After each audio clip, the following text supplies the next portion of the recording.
अस्सलाम वालेकुम students. Class first year. आज बेटा हम चैप्टर नंबर 7 स्टार्ट कर रहे हैं। इसमें जो टॉपिक मैं आपको करवाता जा रहा हूँ तो उस पर आप निशान लगाते जाएंगे। सबसे पहला हमारा जो टॉपिक है वो टॉपिक है a horizontal mass spring system. ये आपकी बुक या आपका जो स्कॉलर है उसमें मिल जाएगा, पहले 3-4 पेज छोड़कर। तकरीबन इसमें हमने 4 टॉपिक ही करने हैं। तो हमारे पास है जी a horizontal mass spring system.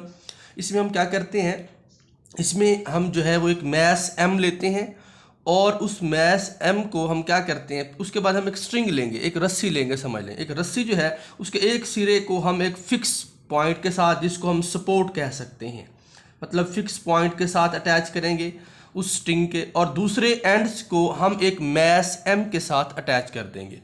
अब निचली तौर पर जो ये हमारे पास मतलब स्प्रिंग है ये रेस्ट में है, इस पर कोई एक्सटर्नल फोर्स नहीं लगा रही, तो इसलिए फोर्स इक्वल टू 0। अब उसके बाद हमने क्या करना है, हमने इस पर एक एक्सटर्नल फोर्स F लगानी है। जब इसको F एक फोर्स देंगे तो हम इस पर फोर्स लगाने की वजह से इसकी लंबाई में इजाफा हो जाएगा। पहले ये मतलब पोजीशन पर पड़ा हुआ था जिसको हम कहते हैं मीन पोजीशन, और उसका नाम रखा हुआ था A। जैसे हमने उस पर एक्सटर्नल फोर्स लगाई तो उसको हमने ए पॉइंट तक खींचा। जब ए पॉइंट भी कह सकते हैं, इसका नाम क्या और भी रख सकते हैं आप लोग, ठीक है। तो ए तक हम उसको खींचेंगे, या इसको बी भी कह सकते हैं, अपनी तरफ से कोई भी नाम रख सकते हैं। तो उसकी एक्स लंबाई में इजाफा हुआ, मतलब उस स्प्रिंग की एक्स लंबाई में इजाफा हुआ। अब जब हम इस स्प्रिंग को रिलीज करेंगे, मतलब छोड़ेंगे, तो ये दोबारा, अब यहाँ तक जब हम लेंगे इसको हम बोलते हैं एक्सट्रीम पोजीशन। जैसे हम छोड़ेंगे, छोड़ने के बाद ये दोबारा मूव करेगा वापस किस तरफ, अपनी मीन पोजीशन की तरफ, मीन पोजीशन की तरफ। लेकिन यहाँ पर वो जैसे ही मीन पोजीशन पर आएगा वो अनर्शा की वजह से नहीं रुकेगा, बल्कि आगे मजीद वो एक्सट्रीम पोजीशन एक दूसरे पॉइंट पर, जिसको मैंने यहाँ पर नाम दे रखा है बी या ए डैश भी कह सकते हैं, वहाँ उसकी तरफ मूव करेगा।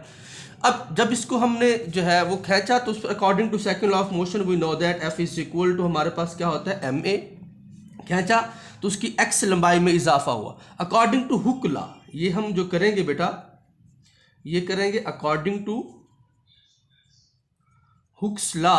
हुक लॉ क्या होता है बेटा, हुक लॉ हमें कहते हैं जी F always directly proportional to X. F always directly proportional to, मतलब जब किसी स्प्रिंग पर आप एफ फोर्स लगाते हैं तो उसकी एक्स लंबाई में इजाफा, एक्स किसी स्प्रिंग की लंबाई में इजाफा को कहते हैं, इजाफा होता है।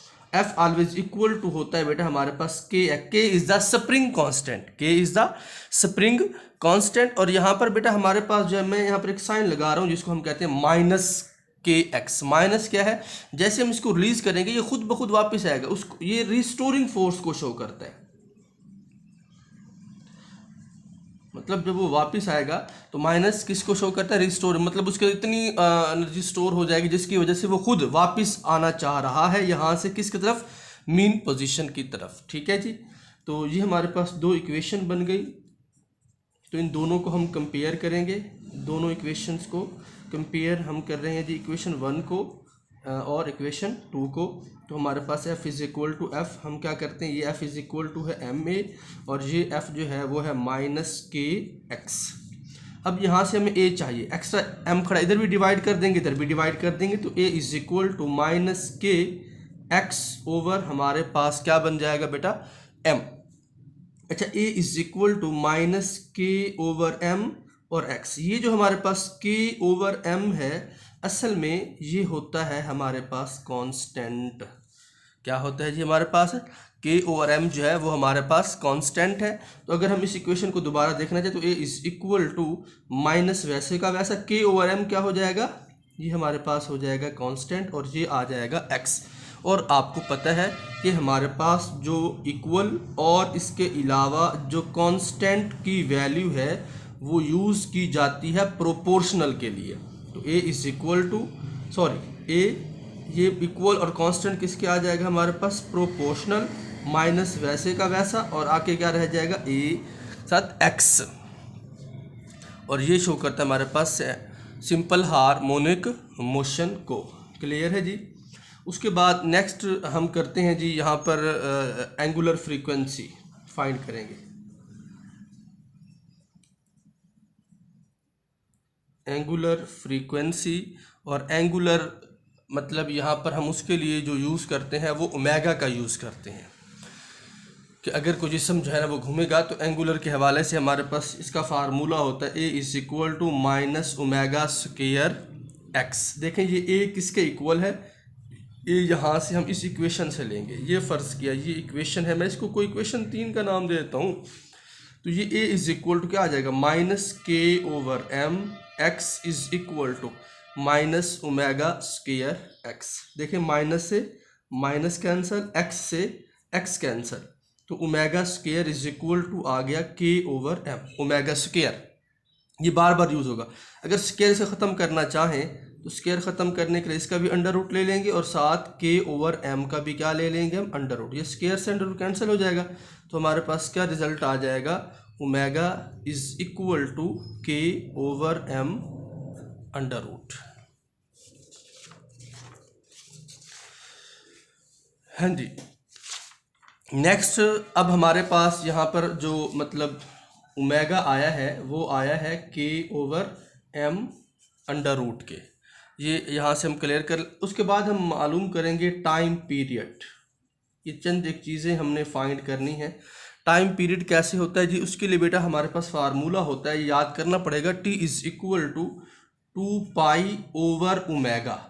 देखिए T=2π वैसे का वैसा ओवर ओमेगा, ओमेगा बटे में है ना, तो ओमेगा किसके इक्वल ऊपर वो खड़ा है, वो है K/m अंडर रूट। ठीक है जी, बटे का बटा कहाँ चला जाएगा, ऊपर चला जाएगा, आपको पता है। तो क्या हो जाएगा, T=2π हमारे पास जो हो जाएगा वो हो जाएगा m/k अंडर रूट। क्लियर है जी। उसके बाद बेटा हम, अच्छा टाइम पीरियड की डेफिनेशन हमारे पास क्या होती है, हम कहते हैं जी एक वाइब्रेशन मुकम्मल करने के लिए दरकार वक्त टाइम पीरियड कहलाता है। एक vibration, to complete one vibration in 1 second is called time period. उसके बाद देखें जी हमारे पास होगी फ्रीक्वेंसी।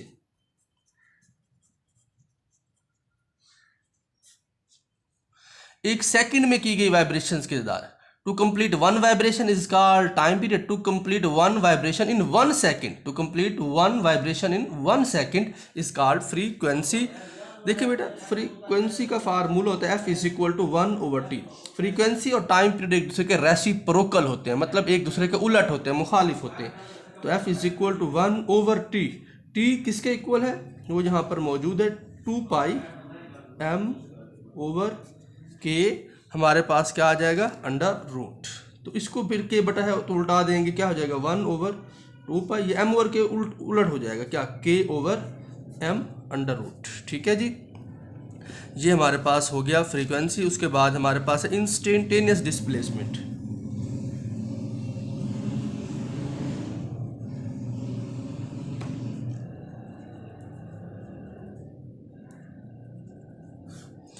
इंस्टेंटेनियस डिस्प्लेसमेंट का जो बेटा हमारे पास फार्मूला होता है वो तो x=x0 sin ω/t।